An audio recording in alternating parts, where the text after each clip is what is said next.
Hadley, how are you? Hi, Rachel. I'm good. How are you? Doing great. Start with a movie like The Boys in the Boat, which it's in the title that this is a movie about a bunch of boys, and they're all about rowing. And so when you have a character that is kind of designed to be more of a supporting figure in this man's life, how do you craft such a strong performance around a role that is designed to be kind of that supportive role in Joe's life? Because it does come across as such a strong like role, but it's fascinating how you do it because it's so cool to watch play out. But like on paper, I'm like, oh yeah, like I've seen this in movies, but you do such an incredible job. Oh, thank you so much. I thank you for that. Yeah, she is definitely a supporting role, and I think there's like 12 men, and she's like the 13th of those 12. And then there's Courtney, who's incredible too. But it's definitely she's a very supportive character in the sense that she's there to support her partner as well. But I think it's about their relationship in terms of how they support each other and they grow together. And I think the relationship is really important because you're seeing Joe learn to not only trust his teammates and that's kind of what brings them all the way, but also seeing how he starts to trust Joyce in this partnership and how that leads to really great things. And I think like their relationship is reflective of leaps and bounds he's making in his personal life as well. And yeah, but I think she was written so well in the book, um, and the movie really captures like her true essence and the sort of confidence she has that's the antithesis to Joe's shyness sometimes. And I think she brings a lot of energy into his life, and they can always lean on each other, which is really great. Yeah, and like you said, with his shyness, it is really nice. There is a scene within the movie where she kind of gets herself in trouble, but it is very fun to watch play out. Where she brings him back to her room when she's not supposed to, and to watch her force this man to just jump out of a window is hilarious. To kind of watch this woman in a time period where women, supposed to be all prim and proper, and they weren't supposed to kind of bring boys back to their room.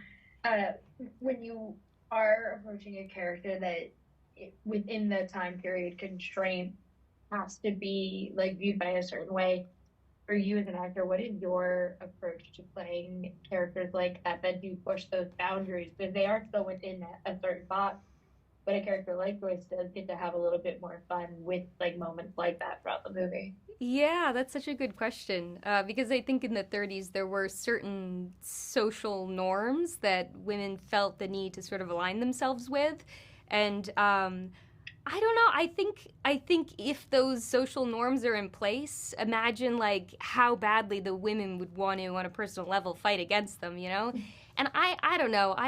My grandma used to tell me stories of things she did like this, and she was growing up around the same time, and I think Joyce knows what she wants, and she kind of like goes after it, and I love that scene so much where she's sneaking him into her room Mm-hmm. because of those confines. It makes it even more fun and exciting to sort of break the rules a little bit. And it's too like because Joyce is like I said earlier, like the movie about boys, which I'm like, it's so I kind of like the female roles within those movies because they stand out so much more. Because it's like those female characters that hold their own, and you do such a good job within this movie making Joyce a character that wouldn't kind of put up with having anything less than. And so, how did you and Callum kind of like build that relationship to make it so strong in a movie where it isn't like a huge focal point, but it does stand up within the larger story that's going on?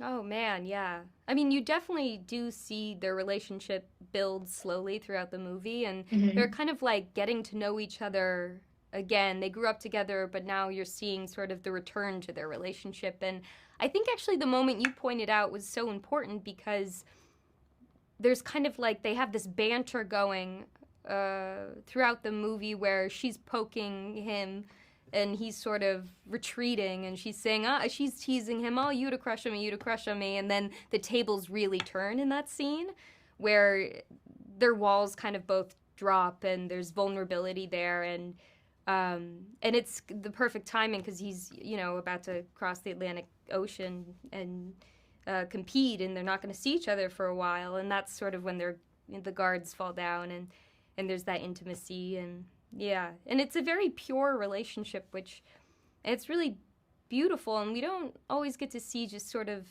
It's definitely not simplistic, but there is just this really beautiful relationship that they're building with trust in this movie. It's not always something we get to see. No, and did it help having a director that came in from an acting background on set with things like that? Because I feel like sometimes that those directors tend to let actors have more freedom with acting moments just because they understand the process. Like, not that other directors don't, but I feel like directors tend to be a little bit more freeing. Yes, yeah, that's absolutely it. I think with directors who have acted before or actors who direct, I think they've been through what you're going through, and so they have a lot of empathy, and they can kind of lean in and meet you at like an eye level place and talk to you from this sort of knowing place. And I think George was just like he knew exactly what to say to us to kind of get what he wanted, and we developed like a this sort of language early on and banter, and it was just really easy to work with him because of that. And he's such a great actor too. I mean, he's just phenomenal, and he like shared with us some of his tips and tricks, and that was always fun too because he knows exactly what he's doing. And for our last quick question, there is like I almost said spoilers. It's a historical movie, so it's not spoilers. But there is also a moment too I love in this movie where he he does say that probably an inopportune moment, but when she is saying to Joe that like he thinks he loves him, and then he is about to get on a train to go to a race. He realizes like too late, and it's like a very romantic, cute kiss between these two in the midst of like a million people. And it's so sweet to watch these two kind of have a moment where he doesn't say anything, but she kind of realizes that's about all she's gonna get. And when you are approaching a character who, like, you know, she's coming to a realization that it's a nonverbal moment between two characters. What is your kind of approach to like a character having that moment where you're not having a verbal confirmation between the other character? Yeah, that's really interesting. We actually talked about that quite a bit. In George really wanted it to be a nonverbal moment because they didn't necessarily need words. They just knew because they knew each other so well. So she Mm-hmm. knew that him getting off the train and returning to her was the same as saying the words "I love you." And yeah, I think it's really beautiful. You don't need the language. It's right there between them. Yeah. Mm-hmm. Yeah, it's such a beautiful moment, but it is one of the things I'm like, she just knew, but it was like, he didn't say it. He just kept up, but I was like, Yeah. hey, buddy.